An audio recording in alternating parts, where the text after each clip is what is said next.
Você já acordou com uma sensação de peso no peito, como se o mundo estivesse cobrando uma conta que você não sabe como pagar?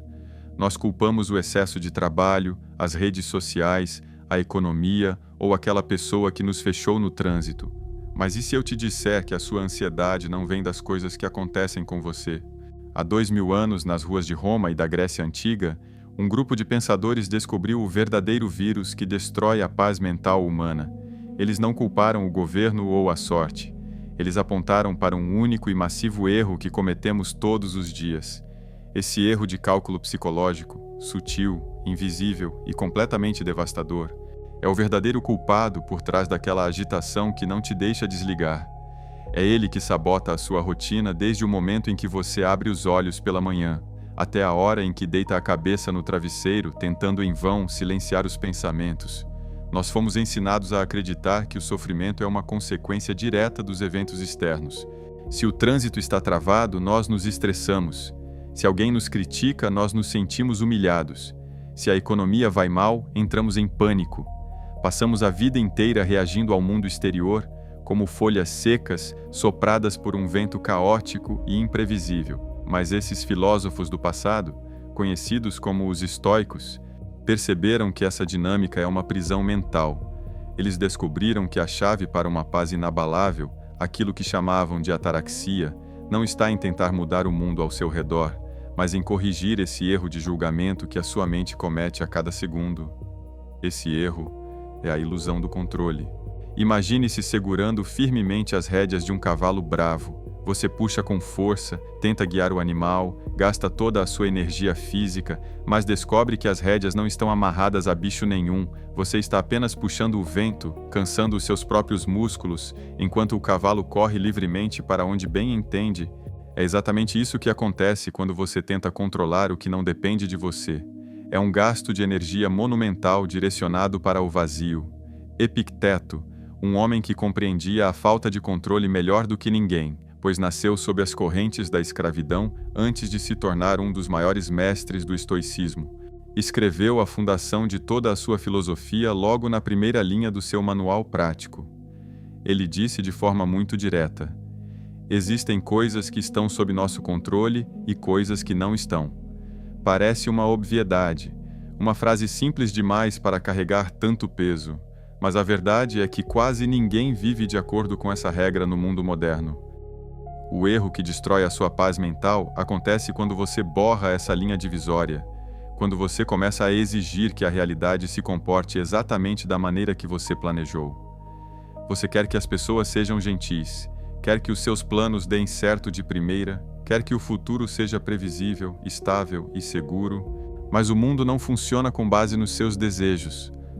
O mundo segue suas próprias leis. E cada vez que a realidade colide com a sua expectativa, a sua paz mental é fragmentada. Pense nas suas últimas 24 horas. Quanto da sua irritação, do seu medo ou da sua frustração veio de coisas que você tinha o poder real e imediato de mudar? A opinião ácida que alguém emitiu sobre o seu trabalho, o atraso de um compromisso por culpa de terceiros, o comportamento egoísta de um familiar, o resultado de um plano que dependia da escolha de outras pessoas.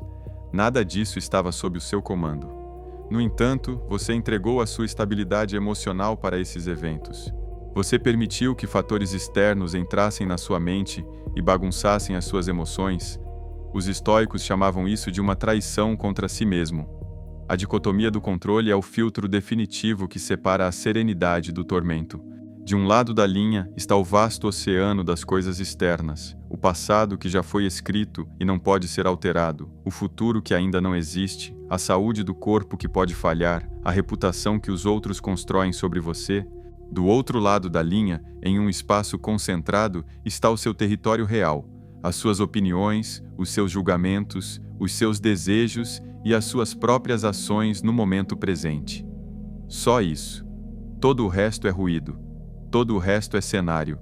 Quando você sofre porque alguém te insultou ou te rejeitou, o erro não está na boca de quem proferiu as palavras. O erro está na sua mente, que aceitou o insulto como uma verdade e decidiu se ferir com ele.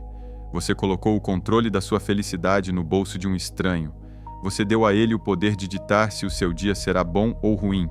Se você precisa do aplauso dos outros para se sentir válido, você se torna refém da aprovação alheia.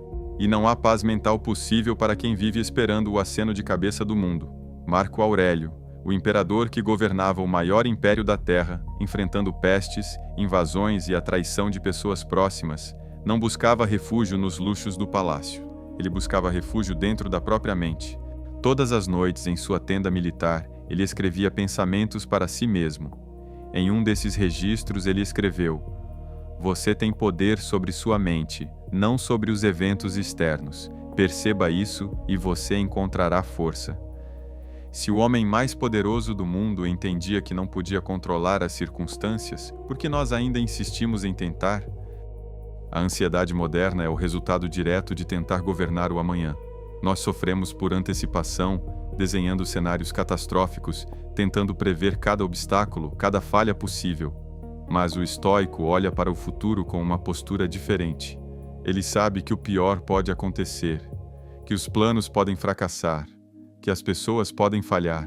Mas ele não se desespera, porque sabe que, se o pior acontecer, a sua capacidade de escolher como reagir permanecerá intacta. O evento externo pode quebrar os seus planos, mas nunca pode quebrar o seu caráter, a menos que você permita. O que destrói a sua paz não são os fatos, mas o julgamento que você faz desses fatos. Um imprevisto no meio do dia é apenas um imprevisto.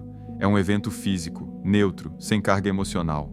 O sofrimento começa quando a nossa mente adiciona o drama. Por que isso sempre acontece comigo? Meu dia está arruinado. É esse acréscimo narrativo que adoece a mente. O estoico corta o drama na raiz. Ele olha para o fato puro. O problema aconteceu. O que está sob meu controle agora? Apenas a minha resposta imediata. Reclamar, gritar ou se desesperar não vai consertar a situação. Só vai desgastar a única coisa que realmente lhe pertence: o seu estado de espírito. Sêneca, outro grande pensador estoico, alertava sobre como desperdiçamos nossas vidas sofrendo por dores imaginárias. Ele dizia que sofremos mais frequentemente na imaginação do que na realidade. Nós criamos monstros gigantescos em nossas cabeças.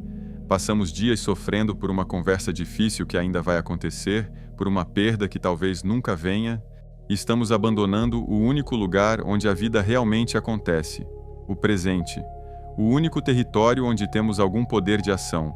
Para recuperar a sua paz mental, você precisa passar por um processo de desapego radical dos resultados. Imagine um arqueiro. Ele treina exaustivamente, limpa o seu arco, calibra as suas flechas, estica a corda com precisão e foca o olhar no alvo. Até o momento em que a flecha deixa o arco, tudo está sob o controle dele: o esforço, a técnica, a concentração. Mas assim que a flecha cruza o ar, o controle acaba. Um vento súbito pode desviar a flecha. O alvo pode se mover. O arqueiro estoico aceita que o seu dever era dar o melhor tiro possível. Se a flecha vai acertar o centro do alvo, isso já não depende dele. Ele encontra a sua paz na excelência do seu esforço, não no resultado. Como então aplicar isso na prática a partir de hoje? Como treinar a mente para resgatar a paz que foi roubada? O primeiro passo prático é o exercício da pausa estratégica. Sempre que um problema surgir e a sua mente começar a acelerar, não reaja imediatamente. Pare por 3 segundos e faça a si mesmo a pergunta estoica definitiva: isso que está me tirando o sono está sob o meu controle direto ou indireto? Se a resposta for não, a sua única tarefa é aceitar o fato e redirecionar a sua atenção. Se um projeto deu errado por causa de terceiros, se o trânsito travou, se alguém foi rude, reconheça que o fato já aconteceu e pertence ao mundo exterior. Ficar remoendo o que você não pode mudar é o equivalente a gritar com a chuva para que ela pare de cair. O segundo passo é focar toda a sua energia vital na única coisa que você realmente governa: a sua próxima ação. O estoico não é uma pessoa passiva que cruza os braços diante das dificuldades. Ele é extremamente ativo, mas canaliza suas forças de maneira inteligente. Se a situação atual é ruim, pergunte-se: qual é a melhor atitude que posso tomar com as ferramentas que tenho disponíveis agora? Se você perdeu o emprego, o mercado está fora do seu controle, mas a escrita do seu currículo e a sua dedicação estão. Se o seu relacionamento está difícil, o sentimento do outro não te pertence, mas a sua honestidade e o seu respeito sim. O terceiro passo é a blindagem dos seus julgamentos. Aprenda a separar o acontecimento puro da história que você cria na sua cabeça. O fato bruto é neutro. O sofrimento é o drama que você adiciona a ele. Quando um obstáculo surgir, limpe a narrativa. Remova o "tudo dá errado para mim" ou o "minha vida é um fracasso". Olhe apenas para o dado real da realidade e trate-o como um problema de engenharia que precisa de uma solução prática, e não de um lamento emocional. A paz mental não é a ausência de problemas, é a presença de clareza para lidar com eles. A partir de hoje, retome as rédeas da sua mente, deixe de lado o peso de tentar carregar o mundo nas costas e concentre-se apenas em governar o seu próprio território. É através dessa disciplina diária, separando o que é seu do que é do mundo, que você deixará de ser um refém das circunstâncias para se tornar o único e verdadeiro senhor do seu destino.